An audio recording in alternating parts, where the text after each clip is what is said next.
Welcome to series Telugu stories. మన ఛానల్లో చెప్పబోయే కొత్త కొత్త కథల గురించి తెలుసుకోవాలి అనుకుంటే మన ఛానల్ని లైక్ చేయండి, షేర్ చేయండి, సబ్స్క్రైబ్ చేసుకోండి.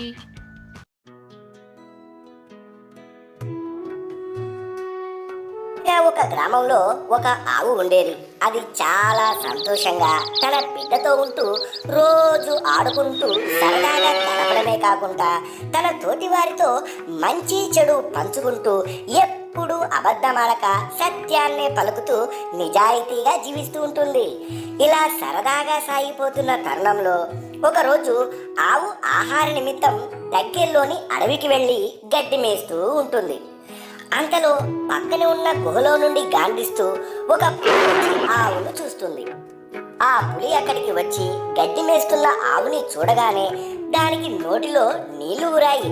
వెంటనే లొట్టలేసుకుంటూ, అబ్బా ఏముంది, ఈరోజు నా ఆకలి దీనితో అని ఆ పులి ఆవు దగ్గరికి వచ్చి ఒక్కసారిగా ఆవుపైకి దూకుటకు ప్రయత్నించి తన పంజా విసురుతుందనగానే దాన్ని వెంటనే పసిగట్టిన ఆ ఆవు ఒక్కసారిగా, పులిరాజా ఆగు, ఒక్క నిమిషం ఆగు, నా మనవి ఒక్కసారి ఆలకించు.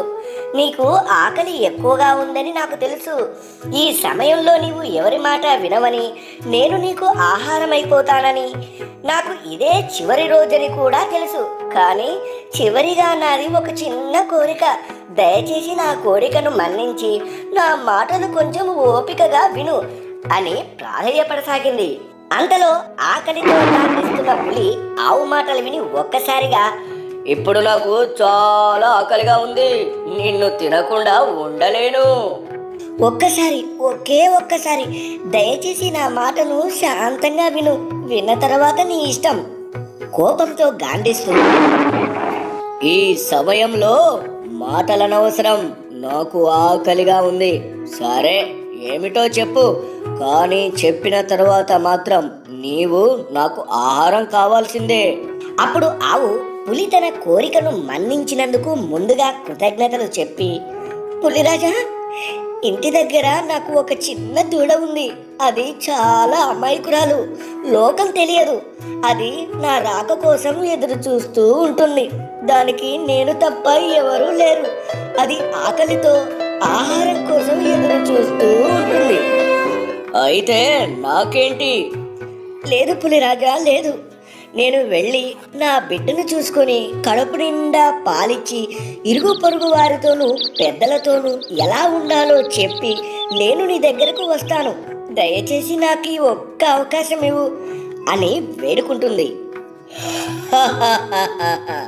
నేనేమైనా పిచ్చివాడిని అనుకుంటున్నావా? నా గురించి తెలియదా? నేను తలుచుకుంటే ఏమవుతుందో తెలుసు కదా. ఏంటి, ఇంటికి వెళ్ళి మళ్ళీ వస్తావా? నీ మాటలు వినటానికి నేనేమైనా వెర్రివాడనా? అలా కాదు, నేను నిజమే చెప్తున్నాను. నా కోరికను మన్నించు. నీ గురించి ఎవరికి తెలియదు. నీ ముందు నేనెంత? నీ ఆజ్ఞను అతిక్రమిస్తే ఏమవుతుందో నాకు తెలుసు. కానీ బిడ్డ ఎవరికైనా బిడ్డే కదా. ఒకసారి ఈ తల్లి మనసు గురించి ఆలోచించు. నేను వెళ్ళి నా బిడ్డకు ఆకలి తీర్చి తిరిగి వచ్చి నీ ఆకలి తీరుస్తాను అని ప్రాధేయపడింది. ఆవు మాటలలో నిజాయితీని గమనించిన పులి ఆవుతో, ఆహా, మీరు జనంలోనూ మేము అడవిలోనూ జీవిస్తాం. మీకే కాదు, మాకు మనసుంటుంది. సరే, నీ మాటలు వింటుంటే నాకు ఒక అవకాశం ఇవ్వాలని ఉంది. అది ఈ కొద్దిసేపు మాత్రమే. తేడా వచ్చిందో అసలే ఆకలి మీదున్నాను. నీతో పాటు నీ బిడ్డని కూడా. అయ్యో, అలా జరగదు అని తన కోరికను మన్నించినందుకు కృతజ్ఞతలు చెబుతూ అక్కడి నుంచి ఉన్న పాటున ఆవు తన బిడ్డ దగ్గరకు వెళ్ళిపోయింది.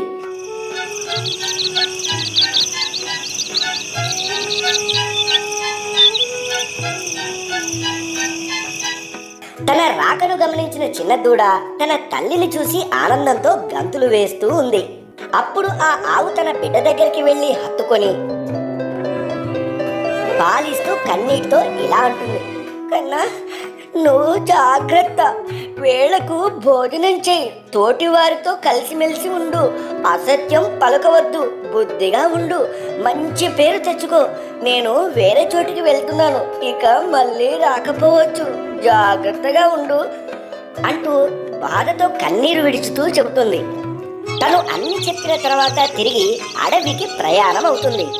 ఆవు రాక కోసం ఎదురు చూస్తూ, నేను నిజంగానే పిచ్చివాడను, నోటిదాకా వచ్చిన ఆహారాన్ని వదిలేశాను, ఆవు నన్ను మోసం చేసి తప్పించుకుంది అని అనుకుంటుండగా దూరం నుంచి ఆవు రాకను గమనించిన పులి ఆశ్చర్యపోయి, అరే నిజంగానే ఆవు వస్తుంది, నేనే పొరపాటు పడ్డాను, ఇది ఎంత నమ్మకమైనది, ఏంటి ప్రాణం కన్నా ఇచ్చిన మాటకు విలువనిచ్చిన ఈ ఆవు నిజాయితీ నాకు నచ్చింది, ఇటువంటి సత్యశీలి ఆవును నేను భుజించినా అది మహాపాపం అని తనలో తాను అనుకుంటుండగా ఇంతలో ఆవు రానే వచ్చింది. ఇక నీ ఇష్టం పులిరాజా అని వచ్చి నిలబడింది. అప్పుడు పులి, నువ్వు నిజంగా మహోత్తమరాలివి, ఇచ్చిన మాట ప్రకారం నీ ప్రాణాలనే లెక్క చేయని నీ త్యాగం గొప్పది, ఇలాంటి దృశ్యాన్ని నేను ఎప్పుడూ చూడలేదు, నీ రాకతో నా ఆకలి పోయింది, నీలాంటి సత్యవంతురాలిని తిన్నా అది నాకు మహాపాపమే, అందుకు నన్ను క్షమించు, నీవు తిరిగి వెళ్ళి నీ బిడ్డతో సంతోషంగా జీవించు, వెళ్ళు అని చెప్పింది.